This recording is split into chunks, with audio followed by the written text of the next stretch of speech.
Assalamualaikum dan salam sejahtera kepada rakan-rakan sekalian dan terutama sekali kepada Encik Safwan. Saya Aina Safia bersama dengan Elisha akan mewakilkan kumpulan 8 dalam membentangkan tajuk Suruhanjaya Red. Pertama sekali, sebagai pengenalan, Suruhanjaya Red ditubuhkan pada Mac 1956 dan merupakan sebuah suruhanjaya bebas yang berperanan merangka perlembagaan bagi Persekutuan Tanah Melayu sebelum Tanah Melayu memperoleh kemerdekaan pada 31 Ogos 1957. Antara tujuan penubuhan Suruhanjaya Red adalah untuk membentuk sebuah kerajaan persekutuan yang kuat. Selain itu, bagi menjaga kedudukan Raja-Raja Melayu serta memelihara hak istimewa orang Melayu tanpa menafikan hak kaum lain. Seterusnya, ianya bertujuan untuk melantik seorang ketua negara berperlembagaan di samping mewujudkan satu bangsa persekutuan Tanah Melayu. Suruhanjaya ini telah dinamakan sempena nama pengerusinya iaitu seorang hakim Mahkamah Rayuan England yang bernama Lord William Red. Pertemuan sebanyak 118 kali telah diadakan antara Jun hingga Oktober 1956 iaitu selepas rombongan Parti Perikatan pulang dari perundingan di London dan telah menerima sebanyak 131 memorandum dari pelbagai pihak individu dan organisasi. Semua surat memorandum ini datang daripada rakyat jelata yang berminat dan ini telah dipertimbangkan serta terdapat juga yang ditolak termasuk daripada Parti Perikatan sendiri. Suruhanjaya tersebut telah menyerahkan draft kerja atau laporan pada Februari 1957 yang telah diperhalusi oleh Jawatan Kuasa Kerja.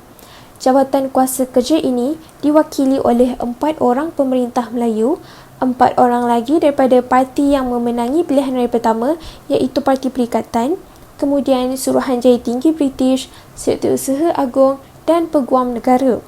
Perbincangan mengenai laporan yang dikeluarkan ini mengambil masa dalam 2 bulan dan apabila pindaan ini telah diterima, rang perlembagaan tersebut dirujuk kepada Majlis Raja-Raja untuk disahkan dan seterusnya akan dibincangkan semula dengan Kerajaan British. Cadangan Suruhanjaya Red ini telah diterima oleh Parlimen British pada Jun 1957, kemudian draft perlembagaan akan dibentang untuk diluluskan oleh Majlis Perundangan Persekutuan.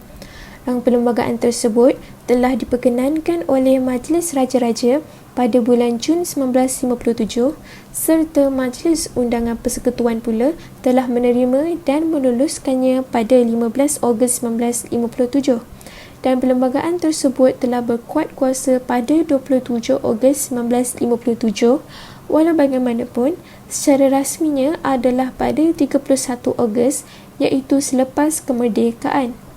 Perlembagaan tersebut kemudiannya telah dipindah dengan beberapa perubahan kecil bagi menyesuaikannya menjadi Perlembagaan Malaysia apabila Tanah Melayu bergabung dengan Singapura, Sabah dan Sarawak lalu membentuk sebuah Malaysia.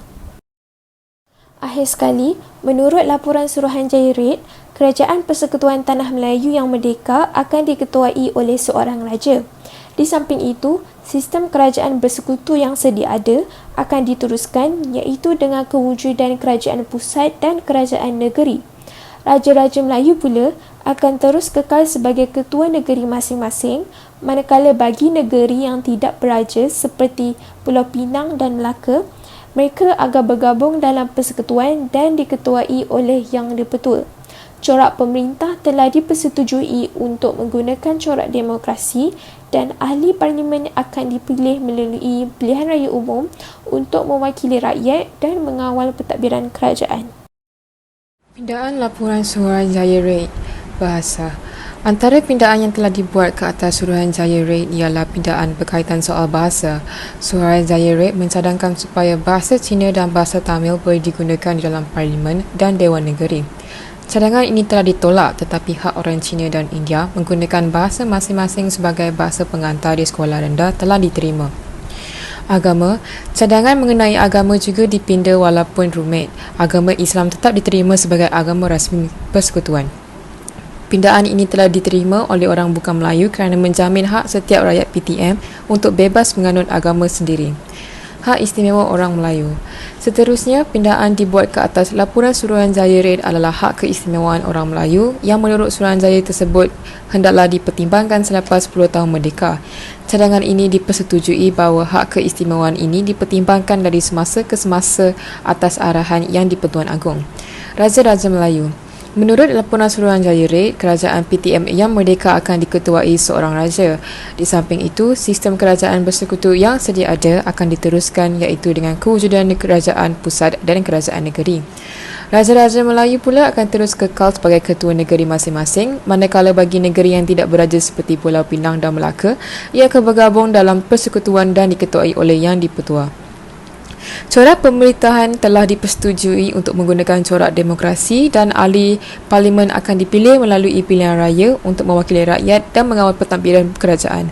Terdapat beberapa syur lain yang dipindah dan semua pindaan dilakukan selepas perbincangan terperinci di antara semua pihak yang terlibat yang menunjukkan terdapatnya tolak ansur di kalangan rakyat berbagai kaum di tanah Melayu. Jaya Raid. Yang pertama, Lord Reid, Hakim British, bertindak sebagai pengurus. Kedua, Sir Ivor Jennings, berasal dari England. Sir William McCall, bekas Governor General Australia. Tun B. Malik, Hakim Mahkamah Tinggi India. Dan Tun Abdul Hamid, berasal daripada Pakistan. Tugas Suruhanjaya ini bertujuan untuk merangka sebuah perlembagaan bagi PTM yang akan merdeka.